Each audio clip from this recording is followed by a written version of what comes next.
Medieval Florence Street. A young Dante sees Beatrice for the first time, both around 9 years old. Teenage Dante looking at Beatrice from afar. She dressed in elegant medieval gown, walking with her family.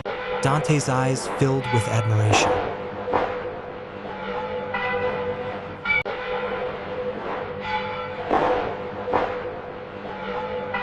Beatrice in wedding dress walking away.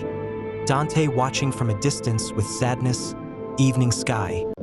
Beatrice lying peacefully, surrounded by candles and flowers. Dante kneeling, tears in his eyes, praying. Dark but spiritual atmosphere. Heavenly scene. Beatrice in radiant white robe, glowing with divine light, guiding Dante upward toward the heavens. Clouds, stars, bright spiritual aura.